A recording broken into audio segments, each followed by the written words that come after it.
What's up, guys? Welcome back to another episode of the Rock Your Brand podcast / video live stream. And I am fired up because today we are going to be talking about and really exposing the Etsy algorithm. And there's some things that we discovered by really digging into it. I mean, we've been studying it, we've been using it, obviously, to try to get more organic traffic.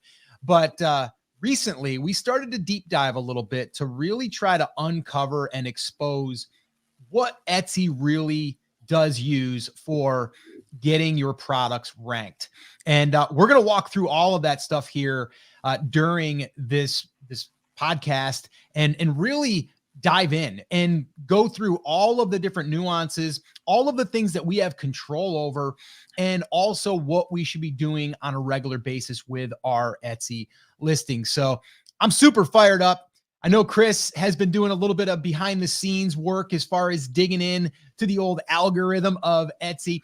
And we are really excited to dig into this. So this is going to be also a place for you guys to ask any questions. If you guys are listening to this on the podcast, on iTunes, or any of the other podcasting apps, you can always head over to brandcreators.com/group, and you can hang out with us in the Rock Your Brand group where we're streaming this every single week. So that's where you can ask questions. We will answer any questions if you do have any. So definitely make sure that you drop them in the chat or in the comments. All right. So this is going to be exciting. Chris, are you ready to dig in and start rolling up your sleeves and start exposing this Etsy algorithm? You're ready. My sleeves are rolled up.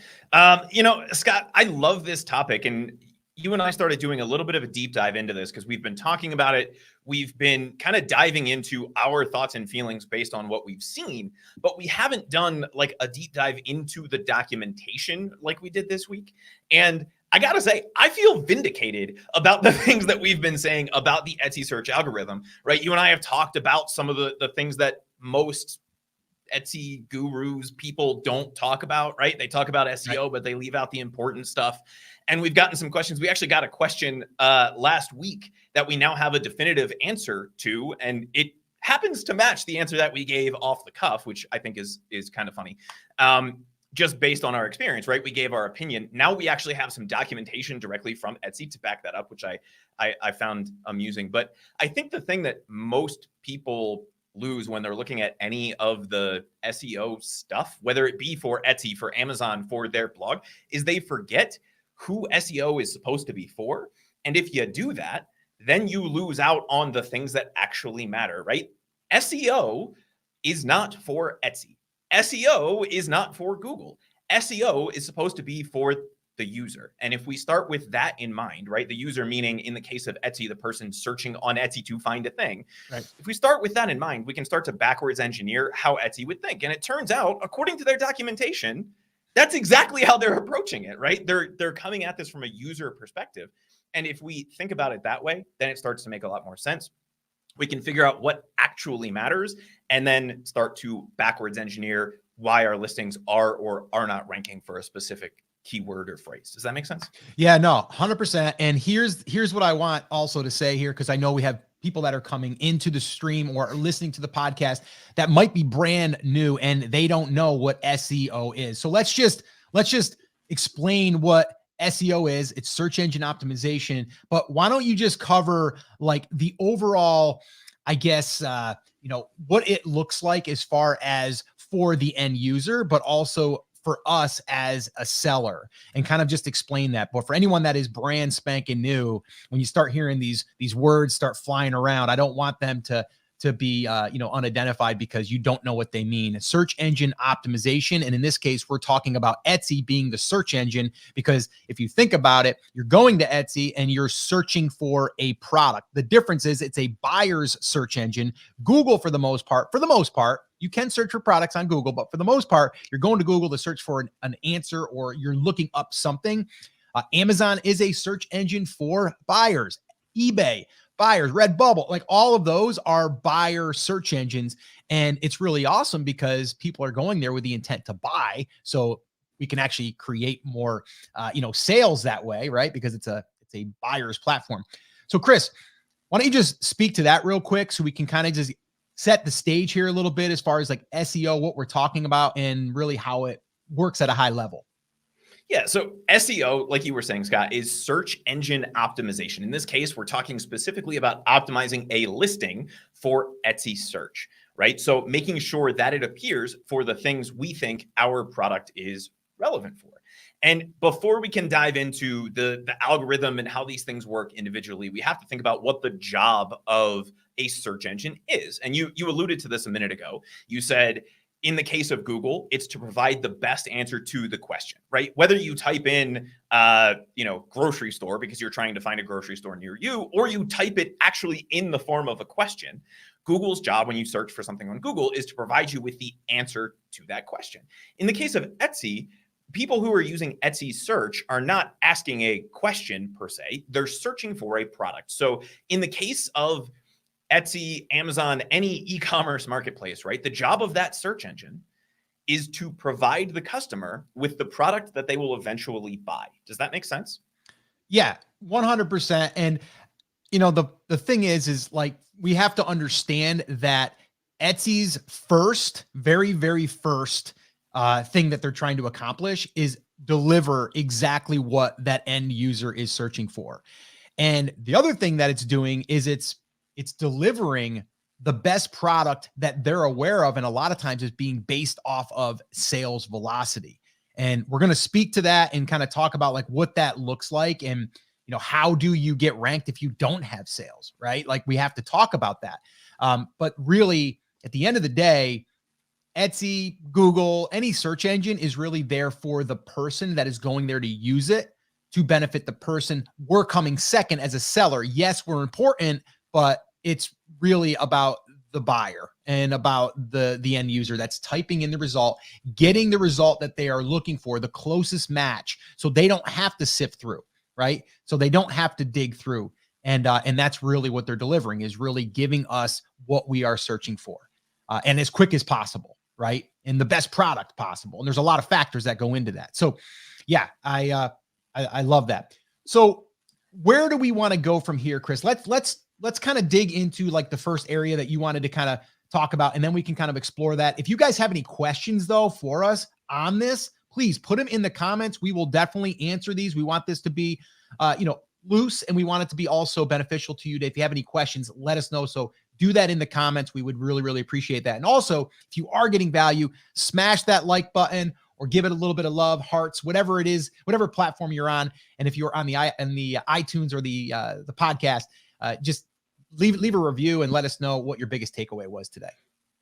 Yeah, so let's jump in. Now that we know what the job of a search engine is, right? It's to give the best answer to the question. In the case of e-commerce like Etsy, it's to provide somebody with the product that they will eventually buy, right? So how do they do that? And Scott, the biggest thing that people miss is the second area that I want to cover here. But when we watch videos or like read blog posts about Etsy SEO, the only thing that people ever really seem to talk about is what Etsy calls query matching, right? So matching a listing to what somebody is typing in. And that's the most obvious and kind of surface level thing, right? A search query is just what somebody is typing in, right? So if you hear me say query, I'm not just making up words. It is a word that exists, right? It's the search phrase or the keyword, as normal people call it, that somebody is typing into Etsy. And the way that they do that, and Etsy has full documentation on all of this, but the obvious things, right, are the text that we type in. So our title, our description, and our tags do something in those three areas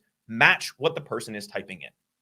And it doesn't have to exactly match, right? It can be a plural, it can be a variation, it can be a misspelling, but do we have a keyword somewhere in our title, our description, or our tags, which, by the way, includes categories and attributes. So if you guys aren't taking advantage of those, when you're creating your listing, if you're not filling out all of the relevant attributes and all of the relevant categories, Etsy counts those as extra tag spaces. So by default, you get, it's 13, I think, right, Scott?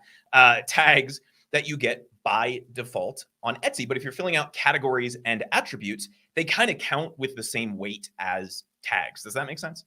Yeah. Yes.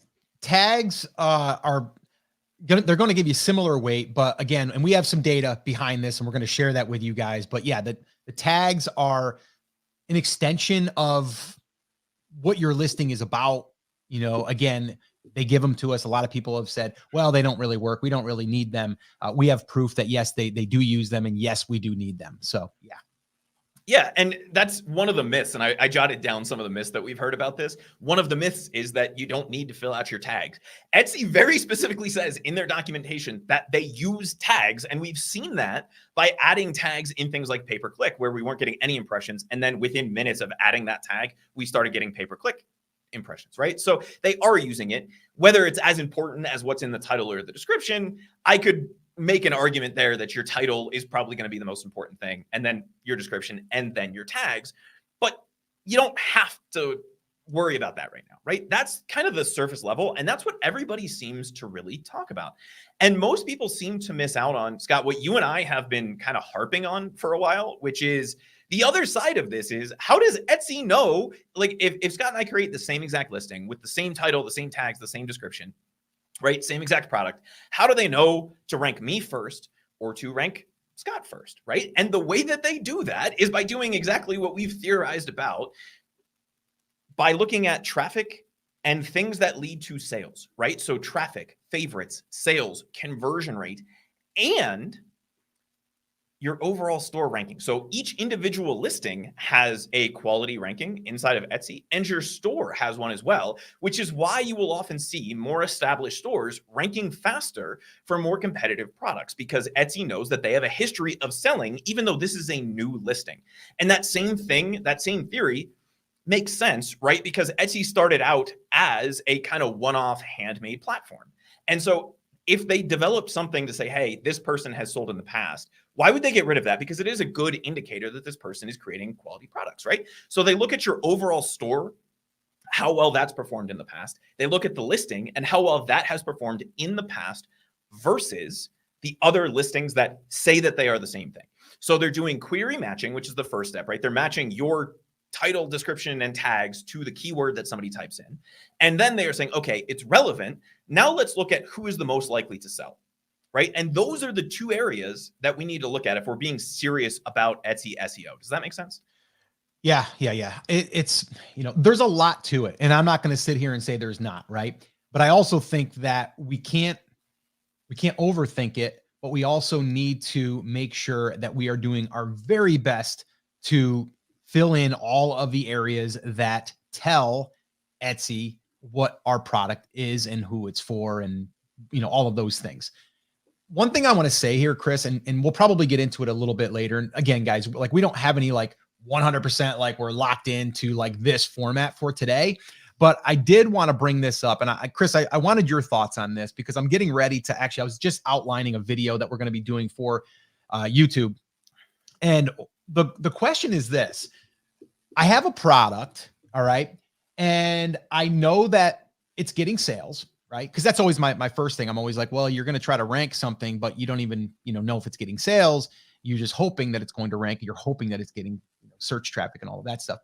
But what would you say, okay, to someone that is like, all right, I know that there's something selling because I've done the research, I've used Everbee, and I've done my due diligence, and I know that it's selling. And now I'm going to list a similar product, not the same, but the similar product. We know that it's a pillow, and we know that there's a certain design and all of that, right? We know that someone's searching for it to be a boho Western pillow, right? And we know that that's the thing. Now, design does come into it, but let's say it's a very similar design. That person is getting sales, and you don't have any sales, but yet you're going to optimize everything pretty much the same. What do you do in order to start ranking and start getting sales? So that's the question that I would like to present, Chris, because I know that that's a question that gets asked a lot. I have my own strategy, I will say, and my theory behind it.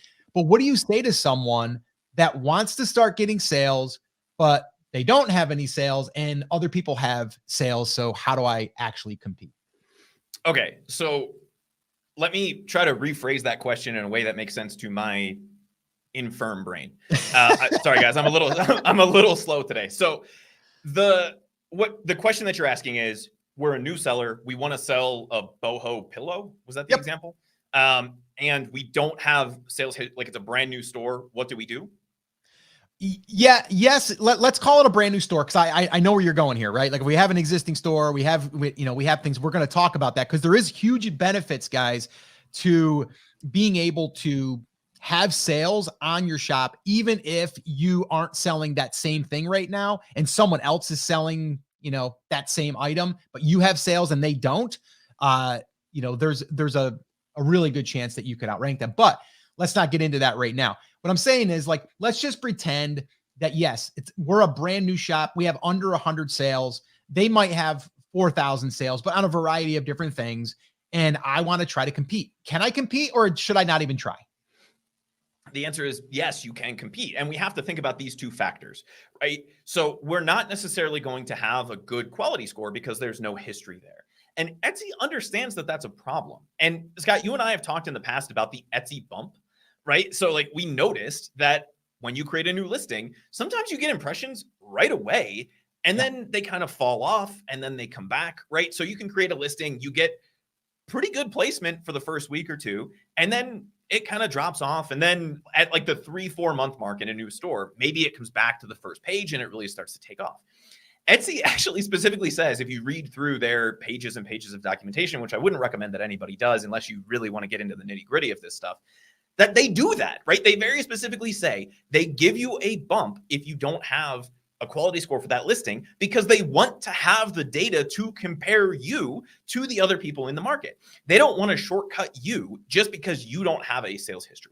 So they will actually give you a chance up front to see how you compare in terms of conversion rate to those other listings. Now, if you are a brand new store, right? I have a boho chic depot on Etsy and you're coming in, you're probably going to get that bump and you're not going to convert quite as well because you don't have reviews. You don't have any of those conversion rate boosting things, which we'll get to here in a little bit. But you still have the first part of this, which is the query matching, right? The keyword matching to what the person is searching. So if you create a good quality title, you fill out all your tags, you fill out your categories and your attributes, which everybody seems to always forget about, right? And you have a decent product, you're still going to get the chance to sell. It's then up to the rest of what you've done in the listing, your pricing, all of those kinds of things, as to whether you stay on that first page or you have to develop a little bit of rapport, right, in that market. The other thing that I would suggest here, and this is something you and I have talked about in the past, is if you're just starting out and you're not ranking for that type of a competitive keyword, is that you run Etsy ads, right? It's a way of forcing you onto that first page. It gives Etsy all of the juice that they need to understand what the quality score of your listing should be. And it gives you the upfront ability for very, very, very, very, very cheap to start to get people to that listing and potentially get some sales, and for you to understand what's working and what's not. Does that make sense? Yeah. And again, I don't want to derail the direction of where you're going, right? Because we can spend a lot of time right here. And I know Trudy had said, this is right where I am right now, where you're talking. So we'll come back to this. I definitely have some strategies that I really feel can help. I will say this one thing, and a lot of people aren't going to want to hear this, but this is what is reality. And this is what you're going to have to understand. Time. It's going to take time depending on how competitive that product is. And that's why in the very beginning, what we want to do is go after products that aren't necessarily as competitive, but also might not be selling as much. It's kind of like back in the old days when we're trying to rank content in Google, we want to go after the keyword that's getting like 10,000 searches, right? Why not go after those ones that are getting 100 or 200? And we get a whole bunch of those. It's going to be easier. And what I'm saying is maybe you have to go after less competitive products. They might not get as many sales, but what you're doing is exactly what Chris was just saying. We're more or less seasoning our account. We're getting history on our account. And then we can start to be more competitive. Now, I'm not saying don't sell those products. All I'm saying is as your account gets more seasoned, it will become easier to rank for these more competitive products. And we also need to reverse engineer like that product that's doing really well. And I mean, even go back to the person that's selling it or the business that's selling it. They may have an email list. They may have a social media presence. you can probably do some research and see if that is the case. It's funny. I did a YouTube video on I think it was like 9 digital products that were doing really good. And I found these plans that someone built. And I think it was for like maybe it was like a backyard chicken feeder or something, right? And someone brought it to my attention. They're like, Scott, that person's a big YouTuber. And I'm like, didn't know that, but okay, it makes a lot of sense. So just some things to think about. Do not get discouraged, but sometimes we have to go about it a little bit different in the beginning when we are trying to rank, because the biggest thing is to start getting that sales velocity so we can start getting some seasoned or some seasoning in our account with reviews, with favorites. And Chris, I know you're going to talk about that too. There's a lot of things that act and that really can help us with the algorithm for our shop without even getting a sale. So keep on going here, Chris. This is good. That I think is the key, right? Etsy says in their documentation that they look at basically 3 things, like 3 big groupings, right? They look at the keyword matching, which is what they call query matching, right? Does what you have in your listing, what you say that your product is, does that match what somebody is searching for, right? Step 1. Step 2, how well is that going to do in compared to the other people that also match that keyword? And they look at 2 groups there, Scott. They look at the listing history, right? So how well that listing has sold for that keyword or for customers that look like that person in the past. How well, the other part of that is how many actions do people take that indicate future purchases? And that's what you were just alluding to, right? Yep. First thing is traffic, right? People coming to the listing. Second thing is favorites. Third thing is add to carts. Fourth thing, but probably weighted the most if we use a little bit of common sense, sales, right? But the part of that, like part 2B, right? How well will this perform? And the thing that a lot of people miss out on is the store history. And so if you are a new store, you kind of lose out on that part. So it's harder for you to rank for more competitive things because you're missing that factor, right? Etsy doesn't know. So they're going to take a chance on you, but they're not going to take as much of a chance on you as they're going to take on me or Scott, right? If we go back to that boho chic boutique or depot, I think is what I called it, right? If we think about that and I have a sales history for those customers, obviously Etsy's going to give me a little bit of extra juju there, right? They're going to give me a little bit of extra energy because they know that my customers typically will buy that product. So even if you and I both launch the same listing on the same day, right? So there's none of that part 2A, right? No sales history on that listing. They can still say, okay, for people who look for stuff like this, Chris has a pretty good sales history. Scott, brand new store, doesn't have a sales history there. So we're going to give him the Etsy boost, right? Mm-hmm. But he's still not going to rank as well as long as Chris is, because Chris, we'll give him the benefit of the doubt. And so somebody just said, what is juju, right? Magic, energy, effort, right? Any of those kinds of things. And so if we think about it that way, your approach makes perfect sense. And Scott, you and I have talked in the past, and we actually got a question on last week's live about, is it possible to still compete on Etsy in highly competitive markets, right? And the answer is yes. You just have to find a less competitive product that serves that market, right? And so once Etsy starts to see that somebody in your niche is buying stuff from your store, right? Customers who look like the people who are searching for your products are already buying from you. Then they start to give you a little bit of that energy, a little bit of that effort, and it's easier for you to rank for more competitive things. Does that make sense? Yeah. Again, it comes down to really creating movement, right? That's the way I look at it. Like, okay, there is some basic stuff, and maybe Chris, what we should do right now is maybe go through the basic stuff that needs to be included in the listing. And the things that are weighted the most, but also like what we can do. What do we have control over? And what is the most important parts of the listing? Because I know a lot of people can just throw up listings fast, right? It's not hard once you have your design, but what you might be doing, not saying you are, but you might be doing is cutting corners by not doing all of the other things that could give you the reach that you could be getting. So let's talk about like the things that we have control over. Okay. And I mean control, like let's talk about the things that are going to consist inside of the listing, right? A little bit of a checklist here, right? If you have a pen and paper, you might want to write this down. We'll go through it. And then what I want to do is talk about some external factors that we can do also that could then amplify the listing to help us really start getting indexed. and not wait around. So why don't we start there, Chris? Yeah, so there's two things that we need to think about when we're creating a listing, right?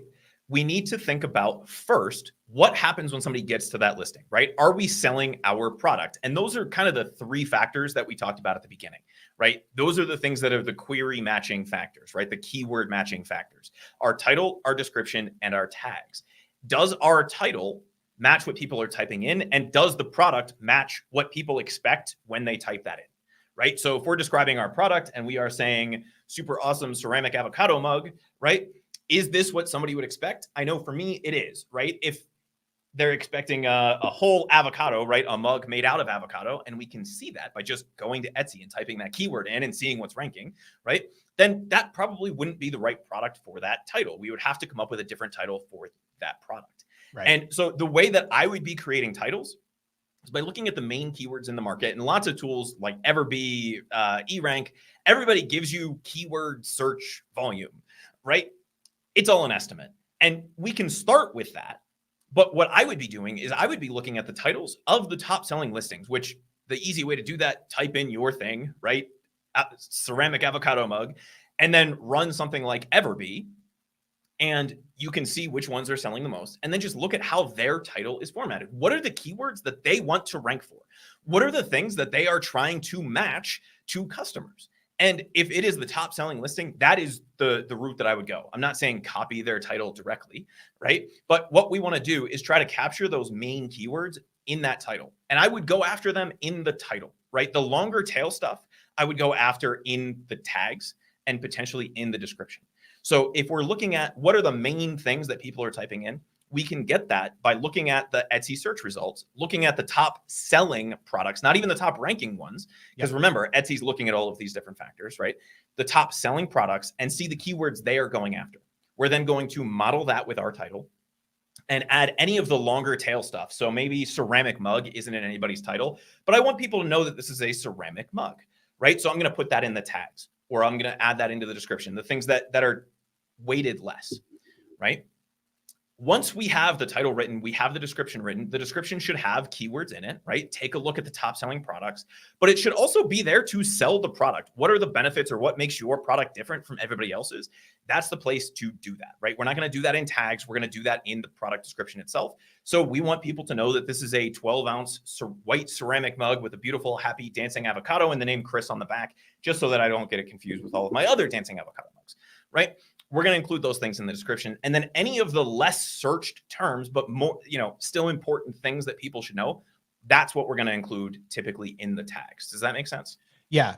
So I look at this like it's kind of like a skyscraper in a sense, right? We're starting with the top and we're working ourselves down, right? That's kind of how I envision it in my own head, is like we're starting with the title, because the title is, to me, the most important thing, because it is what is being described. It's what someone is searching for. So for two reasons, it tells Etsy what it is, right? Very, very clearly. And they are most likely weighting that the most. And then when someone's searching for it and they see that in the title, they know that it's the thing that they're looking for, right? So the title, to me, is one of the most important factors here. Now, I know you said like, well, look and see what other people are using and, don't blatantly copy them. Well, I'm going to take exactly what they're using. And I'm not saying it's copying, because it's basically 3 words or 4 words. Now, if it's a trademark that they have on a certain saying that they have, well, that's a different story. But if they're putting in their personalized avocado mug, I'm putting in personalized avocado mug. I'm doing that. Okay. So that's not copying the title, right? That's copying a keyword phrase, right? So what we're going to do is we're going to take a look at a few of the different keywords, obviously. And somebody had asked, can you have the same title on several listings? If it's the same product, right? And so if the expectation that somebody has when they are searching on Etsy is that they will find a personalized avocado mug when they type in personalized avocado mug, right? Then we need to include that in our title. We're not going to get fancy with keywords here and try to come up with a different way of saying that. We're just going to say exactly that, because we know, at least up front, right? We can always come back and change these things later. And we'll get into like optimizing our listings down the road here in a little bit. But if we're just talking about creating the listing, what we're going to be focused on are those main keywords that everybody is typing in and that are leading to sales for people. The only way to get that data up front is to look at the top selling listings and say, okay, that's a keyword. That's just their own weird take on it, right? If ours isn't, what is it? Scott, would you say this is a dancing avocado? It is a dancing avocado for sure. So, maybe theirs is playing a violin, right? So it's a violin playing avocado mug, but it's still personalized. We're going to leave out the violin playing part, right? So ours is going to be personalized dancing avocado mug, just so that we have our version of that. But we can still take the root keywords, right? The things people are typing in, right, and that's what's going to go into our title. And so we have our title, we're going to write our description, right? Which is why somebody should buy the product, what makes it different, what's part of the product, all of the product details. Make sure to include those. And Scott, that's a big mistake I see a lot of people making, is they don't include product dimensions or materials or any of those kinds of things in product descriptions. And it's mind-bogglingly frustrating for two reasons. One, if I'm the customer, I want to know that this is ceramic and not marble or whatever. Like, it would be silly to think that, but you guys can think of a bunch of different things, right? A water bottle, for example, is it plastic or metal? What is the liner made out of? I don't want anything that is plastic. I bought a metal water bottle because I want a metal water bottle. If it has a plastic liner, that defeats the purpose. And if you don't put that in the product description, that it has a plastic liner, when I get that, I'm going to be mad. If it doesn't have a plastic liner and you don't say all metal design, then I might just be confused when I get to your listing because I don't know what's there. And then I bounce back to the Etsy search results to find something that's a better fit for what I need. That lowers your conversion rate. It robs you of a sale and it's going to hurt you overall on Etsy. So just include those things in your description and go from there. Yeah. Include as much as you possibly can, right? And, the description, and some people have said, well, no one reads the description. No, people do read the description. Actually, Chris, we have a survey that we still haven't wrapped up yet, but we have to definitely do that because there's some really good data. We surveyed buyers on Etsy, and some of them may be you because some of you do purchase stuff on Etsy. And Chris just threw it up there on the screen. If you guys want to go through and help us with that survey, if you're a buyer as well, not just a seller, and go to brandcreators.com/survey. But we're going to be wrapping that up and compiling this stuff. But people do read the descriptions. Maybe you don't, maybe I don't, but for the most part, people do. And I asked my wife this the other day and I said, do you read the description? She says, yeah, most of the time I do, because I want to make sure that it's what I'm getting, right? Or it's what I want. And if there's anything in the details that I need to know before I buy. So people are reading it. But one of the main reasons you're also creating that description is because it's more information that we are allowing Etsy's search engine, the algorithm, to basically scrape or, go ahead and scan our listing and then index it for these different terms and these different keywords and things. Now, I'm not saying go in there and strategically put in your keywords, but you're naturally going to be talking about it because it's the product, right? But like Chris said, some of those other factors, those are conversion points as well. And that's, we'll get into that in a little bit as far as like some of these factors, and images is a huge one for conversions, which we'll talk about. But right now we're just talking about the actual words that are going into the listing. So I would not skimp on the description. I would fill it out as much as you can. And I don't mean stuff it. I mean, just whatever makes sense.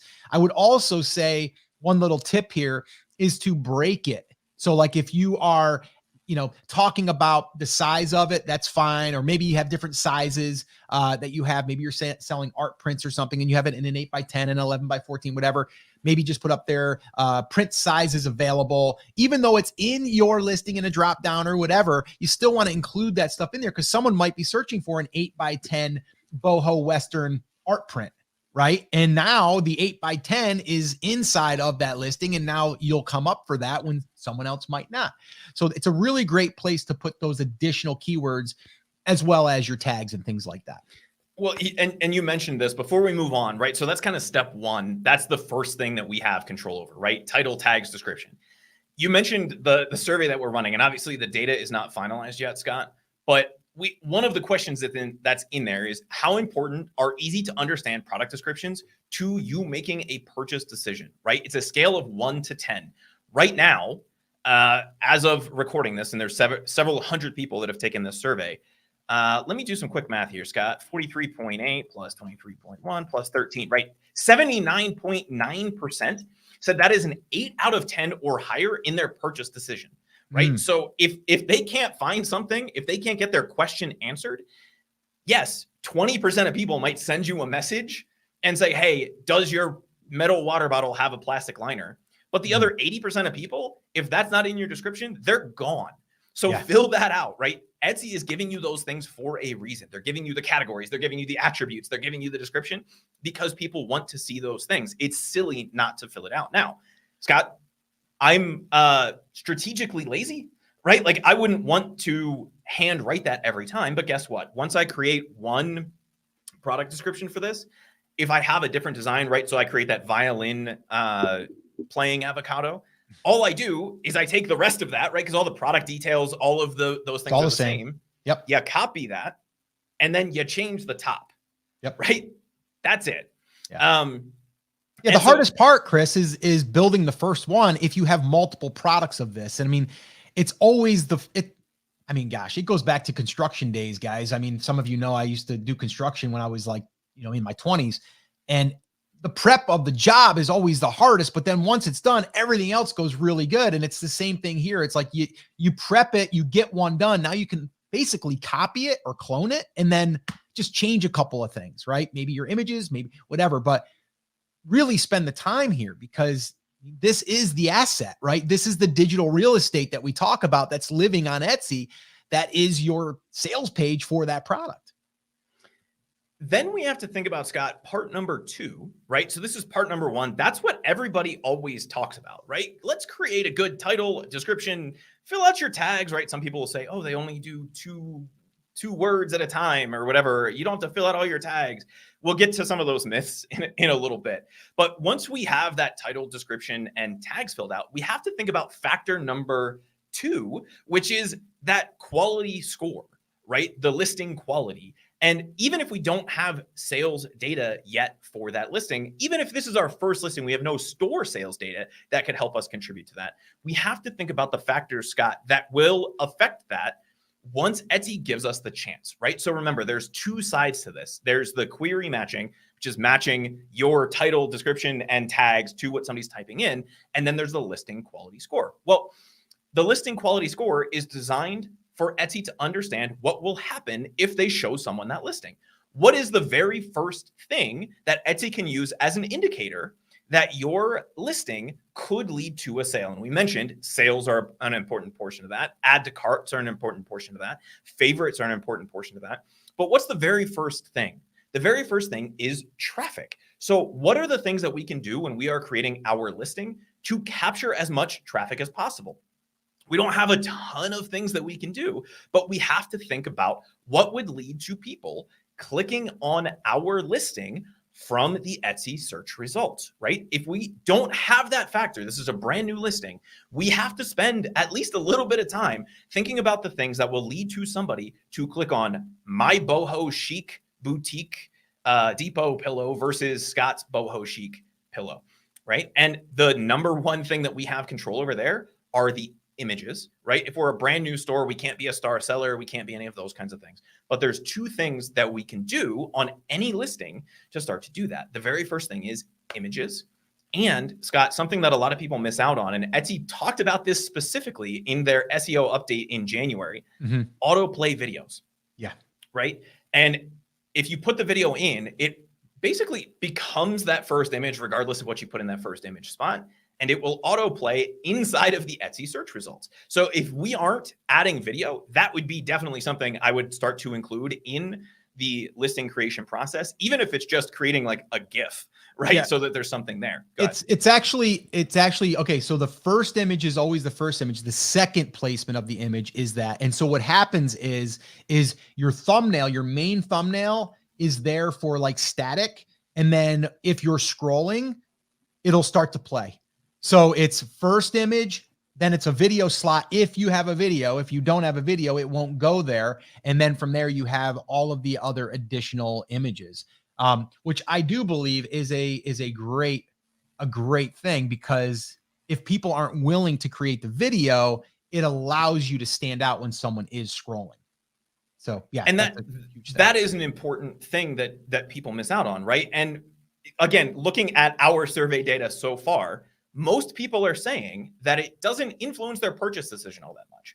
But what it does do is it influences their click decision to get them to the listing, right? And we know that. And we know that Etsy is prioritizing that because they've done the research in the background to say, if somebody has a video, is somebody more likely to click on it? Yes. That's why they are auto playing videos in the search results. They wouldn't be doing it across the entire website if it didn't lead to more clicks, which lead to more sales, which is the goal that Etsy wants for you anyway, right? So include that. But if you are terrified of creating a video, right, you don't want to even try to create like a GIF inside of Canva, which you can do.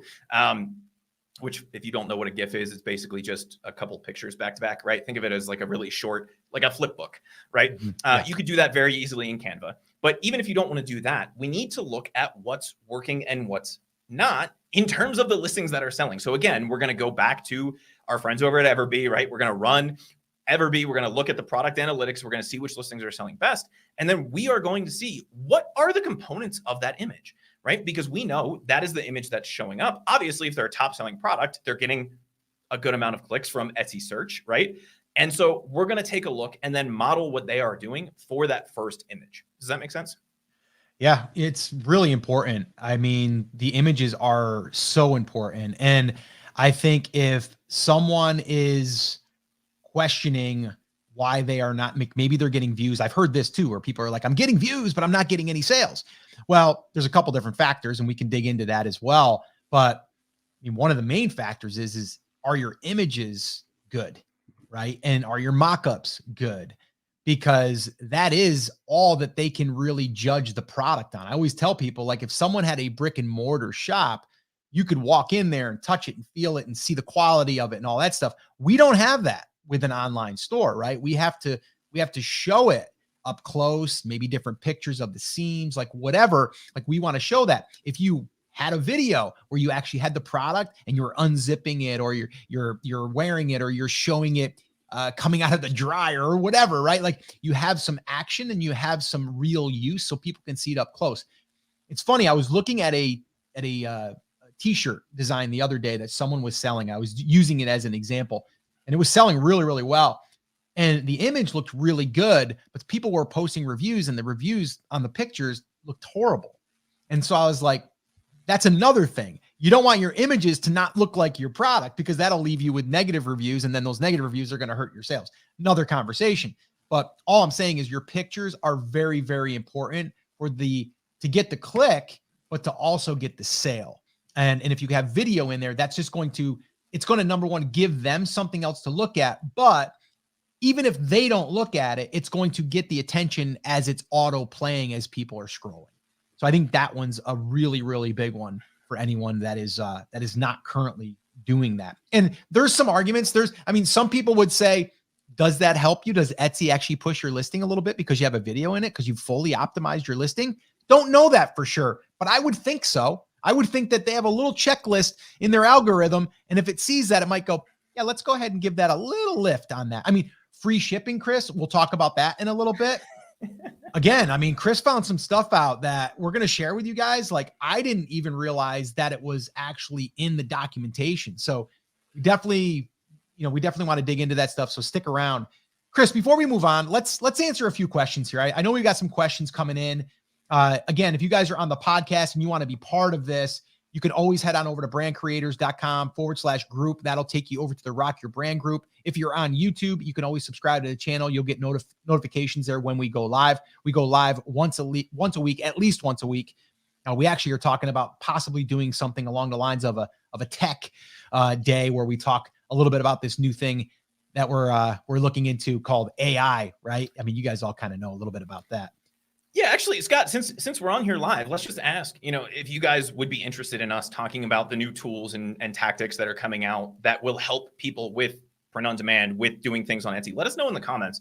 Literally before we got on, Scott and I were having this conversation over the little voice messaging app that we use. So, it's worth asking you guys if you think that would be useful, talking about the new developments, talking about how to streamline your process for product creation, listing creation, all of those different kinds of things in this kind of an environment as kind of a, like a weekly thing. If you guys think that would be useful, just because there's so much changing right now that it might be useful to have an environment where you guys can come and do that. Scott, before we dive into some of those questions, I wanted to address the one other thing that we have control over, whether we're a new store or just creating a new listing, right? And it's going back to that getting people to the listing thing. right? And that is running Etsy promotions, right? Etsy has very specifically said, right? And we know if we run an Etsy sale, right, a promotion on Etsy, when we get down into that 48-hour window, right, the last 2 days of that sale, that they put that countdown timer in the organic search results. What is the reason that they do that, Scott? Why would they show that to people in the organic? Well, it's a great driver for sales because it adds urgency and also what we call scarcity in the marketing world, right? Anytime that you see that, and we've all done it. I mean, heck, let's just think about Kohl's Cash. If any of you are Kohl's shoppers, my wife is, she was years ago more so than today, but we would get Kohl's Cash and then it would expire. And then, you'd have to run to the store. Now they didn't have a countdown that said, if they had a text message that said, hey, by the way, it's going to expire tomorrow. I mean, she had to mentally log it or put it in her phone. But anytime that we have urgency because something's going to expire and we want to get it, we always do react faster. Right. And that's why they do that. And, Etsy has done it brilliantly. And so there's some ways too that we can do this so we can constantly have sales with countdowns. We'll talk about that a little bit later, but it's really powerful to have those sales running. So I'm a big fan of the sales countdown timers. Yeah. And I would say, look, that is one small thing in this Etsy ecosystem that we have control over. So as part of your listing creation process, even if this is your first listing, consider doing that. Run that promotion, right? Don't worry about making all of the profit up front. Cut it down to a place where you feel comfortable, right? Where you're not going to be paying money out. But if you can run a promotion, do that when you create the listing. Why? Because Etsy is going to give us that boost in organic search, and every single thing that we can do to get traffic to that listing, right? Especially traffic from within Etsy search, where Etsy is really examining all of these different factors, the better off we are going to be long-term. So take advantage of that Etsy boost, right? Run those promotions and just make that part of your listing creation process. And you'll start to see that this becomes a little bit easier. You don't have to run promotions all the time, but I would kind of build that into my listing creation process as a product launch, right? Like anybody in the real world, Sony, like everybody that you can think of, they do a product launch. Yep. We can't really do that in the Etsy ecosystem because we're waiting for that traffic to come in. So what do we have control over? Ads, turn those on from day one, right? And then turn on that Etsy sales promotion feature and take advantage of the extra clicks that you're going to get during that time period. Yeah, I would also say, if you have an email list, if you've been selling for any period of time and you've been taking the Aweber connection and building your email list and stuff and communicating, that's another great way to get some sales out the door. It's a little bit more advanced, I will be honest, but it is something that whenever you can drive that external stuff, and heck, from old customers, like your chances of making sales on those guys is going to be a lot easier than just a stranger, which is common sense. All right, guys, do me another favor real quick. We're going to wrap up this section and then we're going to go ahead and do some questions. And then we'll dig back into some more stuff that Chris discovered that I think is going to be really, really exciting for you guys, because once we understand what Etsy is literally saying, we can implement it.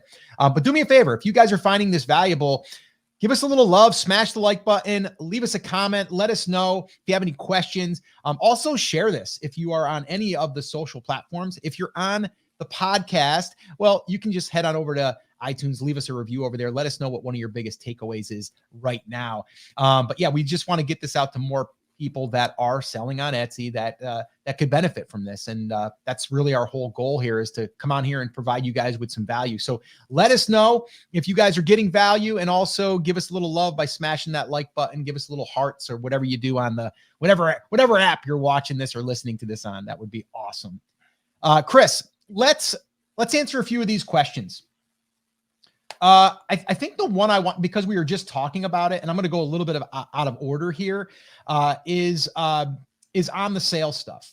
Okay. And there's also another really good one here, guys. This one's a good one. We're going to talk about this one. I mean, I'm going to throw it up on the screen here real quick, but when you change a listing after posting it, does it make it suffer in any way? That's a great question. I'm going to pause on that because we gotta dig into that one. That's a great question. But yeah, let's talk about this here real quick. Is there a way to do like a 12-hour sale? And the answer is maybe not exactly 12 hours. Depending on when you set the sale up, you have to select a day to a day, right? Or you could do the day to the same day. But what's going to happen there is it will be like, let's say I started it right now, and then I said I wanted it to end, by tomorrow. It's real. If I select tomorrow, it's going to go all day tomorrow and today, right? So it'll give me those extra few hours. My advice would be is to kind of get yourself in a schedule. If you were going to do that, if you were going to do like a 24-hour type sale, what I would do is I would just make it a point that in the mornings, maybe in the mornings when you check your stuff, you just start a sale, right? And then by the next day, it'll have expired, and then you would just start another sale. That's a way to do it. And the other way to do it is don't worry about always having the countdown every day. Just run a shorter sale, 3-day, 5-day, 7-day. I wouldn't probably advise like doing it every single day like that. I'd let it run its course. Yeah. And that countdown timer shows up in the organic search within 48 hours. So you wouldn't have to run it just for today to get that countdown to show up. At least the last time I looked, it's within 48 hours. So if we launch that and we launched a 5-day sale, they are still going to see that there's a promotion when they get to the listing. And then when we get into that critical 48-hour window, that's when it's going to start to show up in the organic search results, which makes sense, right? And so if you set it for the same day, you should be able to do that. But there's not really a reason to go in and do that all the time, right? Just set it for 3 days, 5 days, whatever that sale is going to be. And then when it's time, it'll just start showing up on its own. Okay. Let's go ahead and looks like Vincent here. I'm just going to give a little shout out here. It says, been selling AI vector, got 50 sales in 13 days, still unprofitable, but we'll see. And the reason why he's saying, I believe that he's not profitable yet is because he's probably running ads. And you know what, Vincent, that's a smart move. Because a lot of people won't run the ads because they're not making a profit. And I'm a huge fan of front loading with sales and then reaping the benefits later. I mean, we've been doing that for years, whether it's on Amazon or any other platform. You always want to get those sales going because everything else kind of backfills from there, right? You get your reviews, you get seasoned account, you get all of that stuff. So good job, Vincent. I'm glad to hear that. And yes, Chris, we did get an absolutely want to hear your take on AI. So yeah, we're going to probably do that. So like I said, if you're watching this on YouTube, subscribe. You'll get notified when we go live, that would push us to 2 lives per week. So definitely check that out. We're definitely going to do a few right now because there's some stuff that we want to discuss of what we're going to be using and also what we're discovering. So yeah. Okay, let's see here. Okay, this is a good one here from Karen. For a new shop with only a few products so far, I was planning to start running paid ads when I have at least 50 to 20 products. So there would be more stuff for the viewer to see. Do you agree with that idea?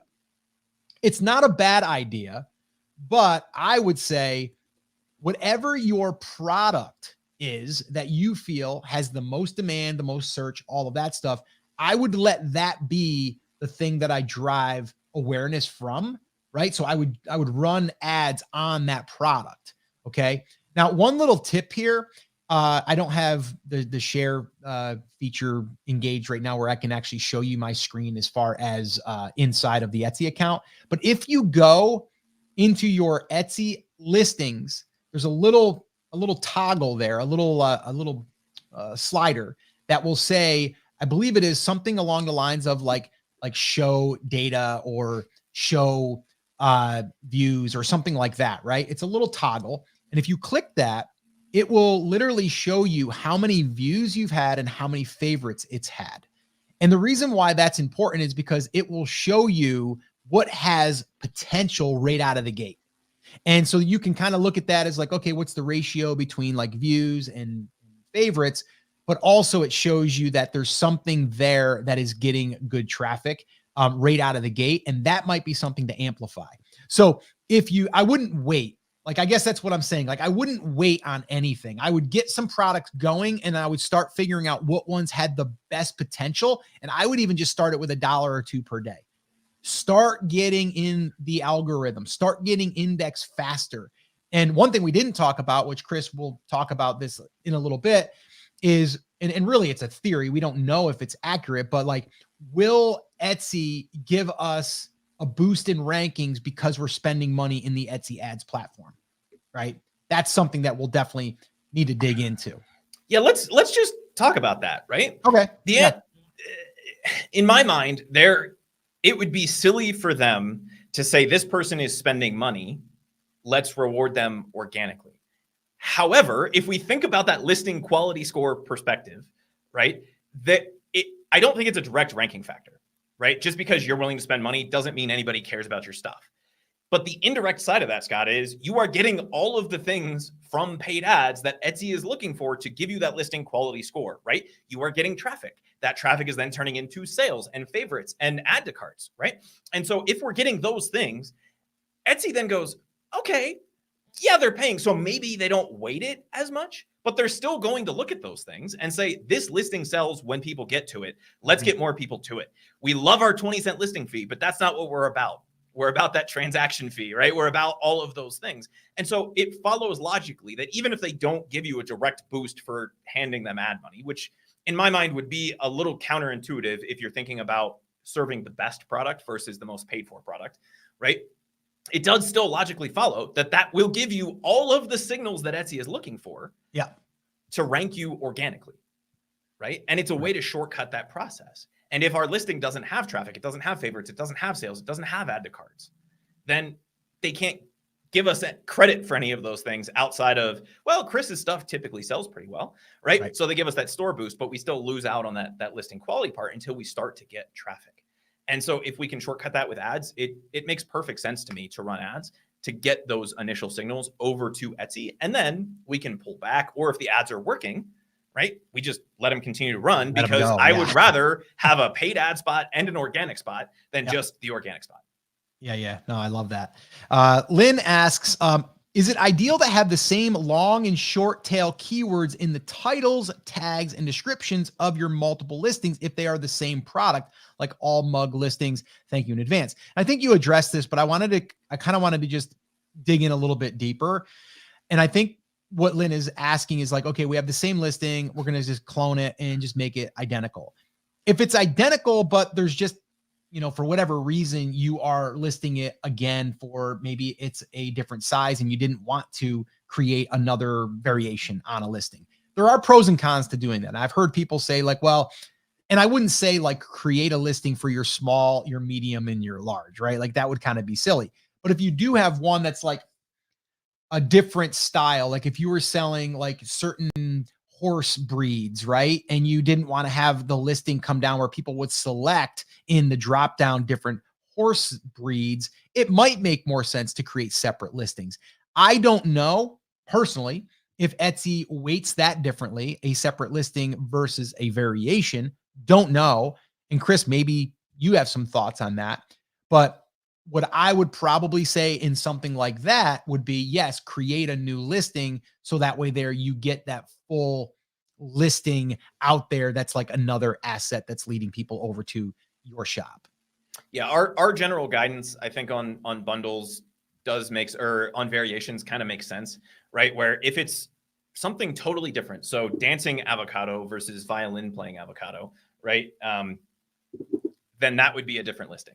If I have this same mug and the main keyword is ceramic mug and there's a white version, a red version, and a green version, I would do that as the same listing, because what the person is looking for 99% of the time is the design, and then they'll buy based on the color, versus coming to that listing looking for a violin playing avocado, seeing that all of the photos are of the dancing avocado, and then just ignoring the drop-down selector that has 15 variations in it of the different moves that the avocado can be doing. Right. So we have to think about it, even over and above thinking about it from an SEO standpoint. Think about it from the downstream effect of that. When somebody gets to the listing, what is the thing that's going to have them buy or stop them from buying? And if that's the case, Etsy doesn't care if you have 2 listings or 20 listings for that matter that have similar things, as long as they are serving a different customer at the end of the day. And so if it's a different person that would buy it, so it's a different type of cat, it's a different type of avocado, it's a different design, then it should probably be a separate listing. If it's just a color variation, make it the same thing, or a size variation, make it the same listing, because somebody typing in medium versus large and looking at the photos, that's not going to stop them from buying. Where it would stop them from buying is if they go to the product description and they see that you only sell a quintuple XL, right? That's when they would stop and go back. So just think about it from the buyer perspective. I wouldn't worry about Etsy. What Etsy is trying to do is both of the factors that we talked about. They're matching the search term and they're matching the buyer based on your behavior. And so if somebody's coming to that listing and buying and it matches the keyword, then they're going to rank you, regardless of whether you have 5 things that match that keyword or 25 things that match that keyword. And they're going to rank you based on which one is most likely to sell to that specific person typing that thing in. And that's kind of the other thing that we haven't really dived. It haven't dove into that we haven't dove into yet. It doesn't sound right. But anyway, right, there is a little bit of personalization in this as well, because Etsy's looking at the customer and they're saying, okay, when Scott types in dancing avocado, he buys a lot of pillows. So I'm going to maybe weight the pillows with dancing avocados more than the mugs. Chris buys a lot of mugs, so I'm going to weight the mugs a little bit more for him. And they do look at that a little bit, but it really basically comes down to the 2 factors that we were talking about. And then they layer personalization on top of that. Yeah. Let's answer one more quick one and then we'll get back to really kind of like outlining more of, I'd really like to dig into what you found within Etsy's like documentation, like what they're clearly saying, like they are using. So I think that would be a good one. So, and I did want to say to anybody that's just joining us, go ahead and drop in the comments if you have any questions. We'll be more than happy to potentially answer them on this episode here, on this stream. So this one here I wanted to answer. I sell digital files. Do you think that having the first listing photo be the design on a white backdrop would be good? Or do you think people would be more drawn to a photo of the file in use? It's a great question. If the file in use, like let's just use something that's very common out there, some type of spreadsheet, right? Maybe it's a budgeting spreadsheet. I would much rather see a really nice, graphic mock-up that shows it on an iPad or whatever. But then I would want to see in that video, it actually being used with numbers being entered to show the simplicity of it. And I think that would look really cool. And that would also get my attention as I'm scrolling, because I see the image, but then all of a sudden I see it in use. So I would say that's how I would use that. I wouldn't say putting the digital file on a white background. That's just going to be kind of blah, right? It's going to be like, okay, great. It's just a PDF or whatever, right? You want to make it stand out. You want it to be colorful, if it can be, or at least you want it to pop.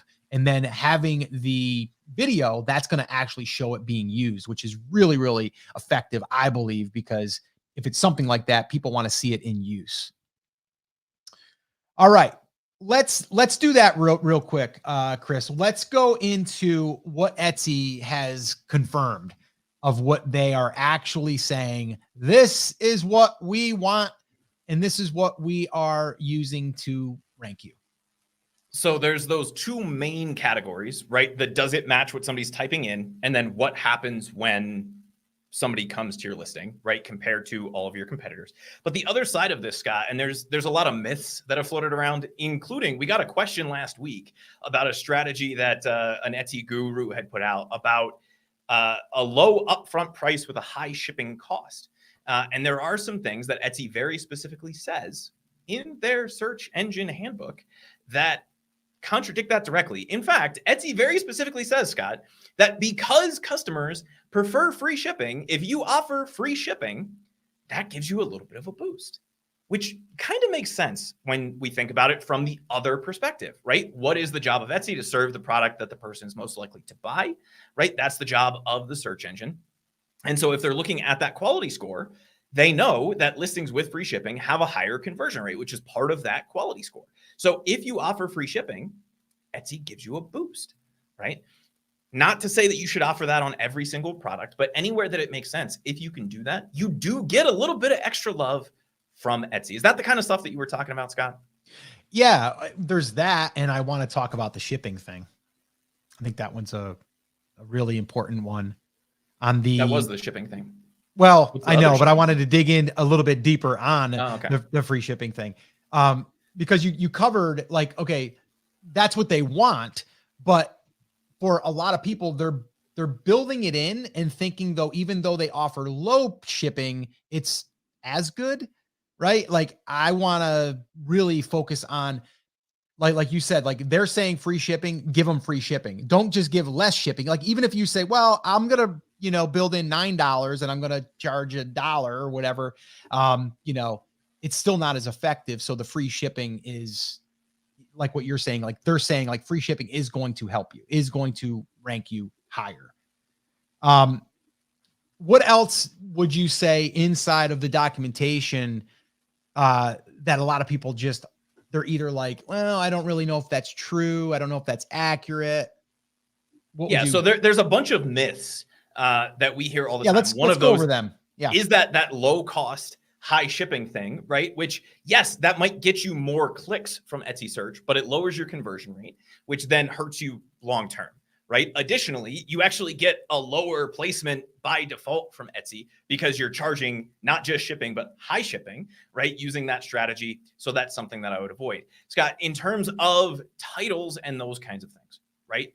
One of the things that I hear all the time is that keyword position matters. Where I put avocado mug in my title matters. Etsy very specifically says it does not, right? So you can, as long as it's included in the title, they would prefer that you have that phrase in there in the most human readable, friendly way, rather than you typing in avocado mug, avocado mug, avocado mug, avocado mug. They would rather that be in there one time. It doesn't matter where it is in the title. As long as it's there, you can rank for it and you will see that happen. Mm-hmm. The same thing we hear all the time about plurals and misspellings, right? If there's a plural of the word, mugs versus mug, should I write mug, mugs, mugsy, muggery, right? Dove, dive, doved, right? Whatever it is, we don't have to include plurals, misspellings, any of those kinds of things. Now, if there is a regional way of saying something, and the example that they use, I know you will like, Scott. So there's a lot of things that are called different things in different places, right? Especially in the English language. Spanish is no exception to that either, right? There's a million words for everything. But what you should be focused on is if you are selling, let's use flip-flops, right? Most people call flip-flops or sandals. So that's what we're going to put in the title. However, there are English-speaking countries, such as Australia, where they do not refer to them as flip-flops or sandals for the most part. They call them thongs. So where do we put that? Should I write that in the title? Probably not, because in America, you're going to come up in a very different category of things than footwear, right? And so if we still want to rank outside of the US or outside of whatever our local geographic area is, but the majority of people are typing in sandals or flip-flops, where do we do that? We put that in the tags. So that is one thing I think that a lot of people kind of miss out on, is they want to include all of those different variations in the title. Just include the most commonly used ones. And then if there are other things like a regional way of saying it or something like that, you can include that in the tags and you will still get picked up. You'll still rank for that potentially. But then you're favoring the search volume versus confusing Etsy as to what the product is. Yeah. If we were to put that in the title, Etsy doesn't really know, outside of Australia, right? They don't really know what people are looking for then if they're searching for my product. So they're going to show us to a bunch of people that potentially are not looking for footwear and are looking for something very different, which would then decrease our quality score because we're not going to get the clicks once they show us. And when somebody comes to that listing, if they do click on it, they're going to be very confused as why we're selling them flip-flops. And so if we can avoid any of those kinds of things, we can do that. So don't worry about misspellings. Don't worry about typos. If there is something that's like a regional way of spelling something like color versus color, right? Color with a U, which is the wrong way of spelling it, by the way, versus spelling it with an O, just an O. Add that in the tags if you really want to be picked up for that. But you shouldn't have to take up a spot in your tags or space in your title to do that. Etsy is going to account for common misspellings, common typos, some of those kinds of things. The other thing, Scott, where was I going with that? I had another just kind of rant on that.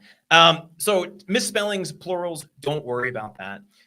Anything that is a variation, you don't really have to worry about. It's going to be covered by misspellings, plurals, all of those kinds of things. Does that make sense?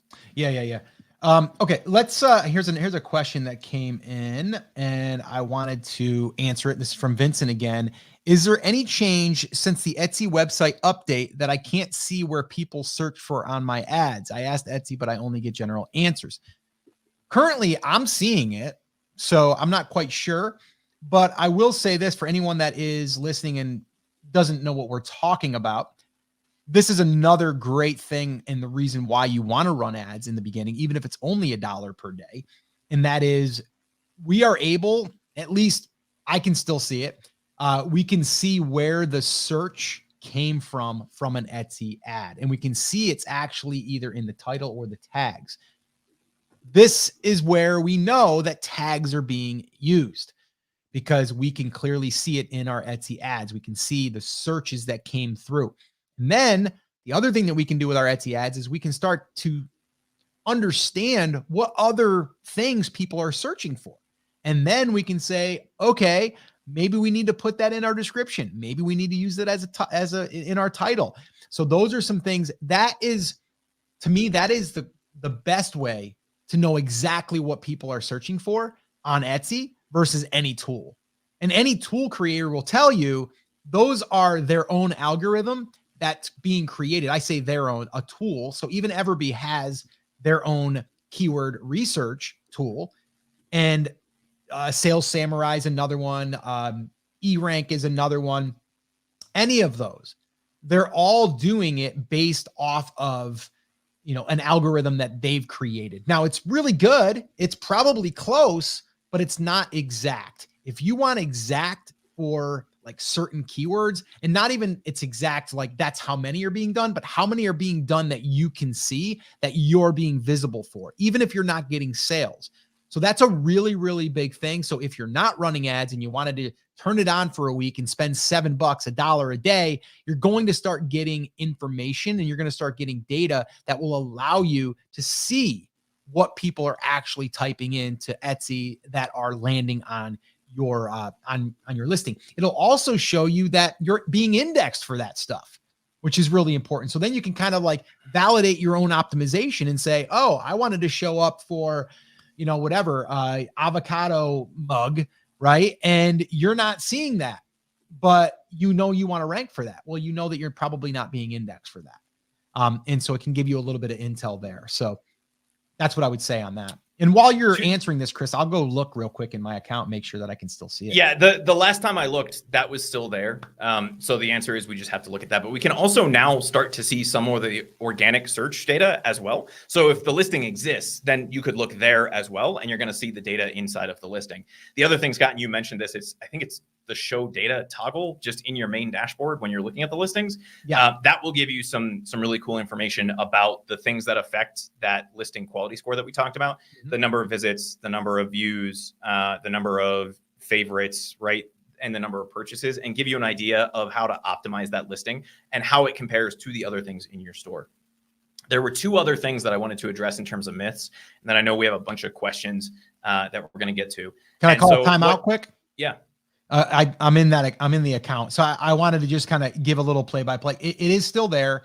And maybe it's just located differently for you, but if anyone wants to check this out, if they've been running ads for any period of time, if you just go into your marketing tab and then you go into the Etsy ads. Okay. So if you just go into Etsy ads, and then it's going to pull up Etsy ads performance, and then you can kind of do it by date range and stuff, where it says your advertising and then how many listings you're actually advertising. It'll say manage your budget or manage advertised listings. And what I did is clicked on managed advertised listings, and then all of your advertised listings will come up. And then you'll see right below your little thumbnail, it'll say detailed stats.